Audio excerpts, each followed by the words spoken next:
नमस्कार मित्रों, आज हम बात करेंगे पीड़ित प्रतिकर स्कीम के बारे में। सबसे पहले हमें यह जानना जरूरी है कि यह स्कीम क्यों बनाई गई, क्या कारण रहे कि इसको बनाना पड़ा।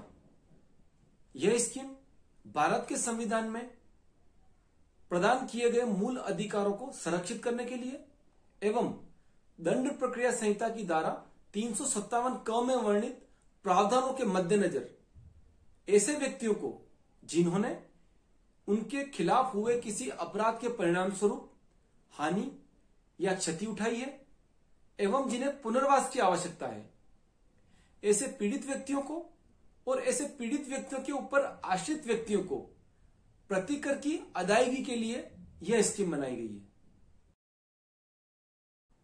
पात्र व्यक्ति की यदि हम बात करें तो जिस व्यक्ति ने केंद्र अथवा राज्य अथवा किसी भी अन्य संस्था से उस हानि और क्षति के लिए कोई प्रतिकर प्राप्त नहीं किया हो। दूसरा, उस हानि या क्षति से उसके परिवार की आय को हानि हुई है, आय कम हो गई है और उसने जो आय परिवार को हुई है उससे भी ज्यादा अपने शारीरिक या मानसिक इलाज पर खर्च कर दिया है। प्रतिकर उस दशा में भी प्राप्त किया जा सकता है जब घृणित अपराध का कुकर्मी पकड़ा ही नहीं गया हो या न्यायालय ने विचारण करने के पश्चात उसे दोष मुक्त कर दिया हो या अपराधी का पता ही नहीं चला हो, लेकिन पीड़ित व्यक्ति को स्वयं के शारीरिक और मानसिक इलाज पर व्यय करना है और पीड़ित व्यक्ति का पता लग जाता है।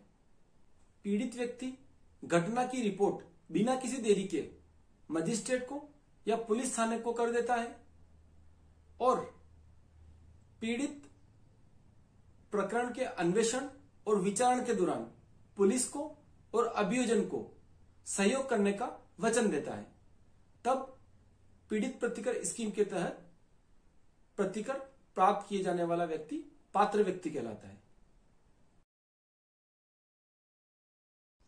प्रतिकर प्राप्त करने के लिए आवेदन अपराध होने के 1 वर्ष के भीतर प्रस्तुत कर दिया जाना चाहिए, लेकिन 1 वर्ष के पश्चात अगर कोई आवेदन पेश किया गया है और उसके लिए उचित कारण बताया जाता है तो विलंब को माफ भी किया जा सकता है।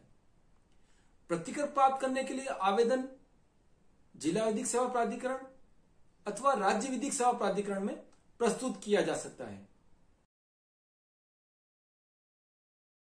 प्रतिकर प्राप्त करने के लिए आवेदन का प्रारूप तय किया हुआ है।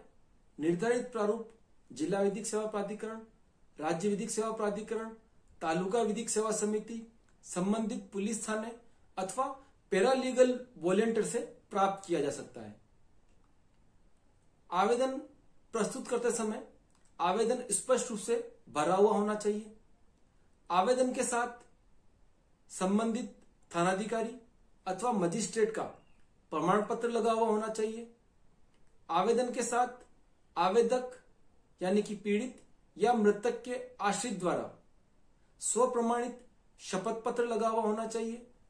यदि मृतक का या आवेदक का कोई इलाज हुआ है तो इलाज संबंधी दस्तावेज, निर्योग्यता प्रमाण पत्र, पहचान संबंधी दस्तावेज, बैंक अकाउंट की पासबुक,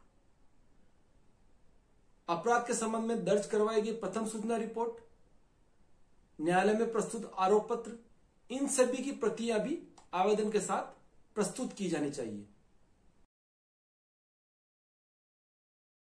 राजस्थान पीड़ित प्रतिकर स्कीम में प्रतिकर अंतरिम एवं अंतिम दोनों प्रकार से प्रदान किया जाता है।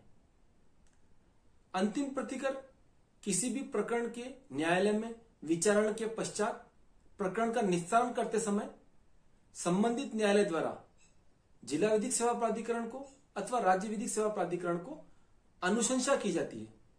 उस अनुशंसा के आधार पर संबंधित प्राधिकरण प्रतिकर के संबंध में विनिश्चय करता है, वह अंतिम प्रतिकर कहलाता है।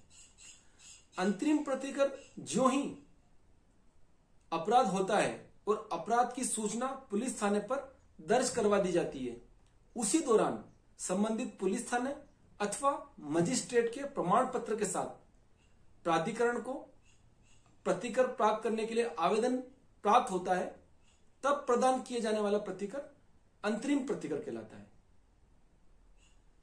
अंतिम प्रतिकर अलग अलग अपराध के हिसाब से अलग अलग प्रकार का होता है। उसकी राशि, अपराध के ऊपर और चोट की प्रकृति किस प्रकार की है, अपराध किसके साथ हुआ है, उसकी उम्र क्या है, इस पर भी डिपेंड करता है। जैसे कि अपराध यदि हत्या का हो तो 5 लाख रुपए तक की राशि मृतक के आश्रित को प्रदान की जा सकती है, यदि मृतक आय प्राप्त करता हो। लेकिन यदि वह आय प्राप्त नहीं करता हो तो 2.5 लाख रुपए तक की राशि प्रदान की जाती है। इसी प्रकार अलग अलग तरह से अलग अलग राशि प्रदान की जाती है, जिसके लिए एक विस्तृत चार्ट आप देख सकते हैं।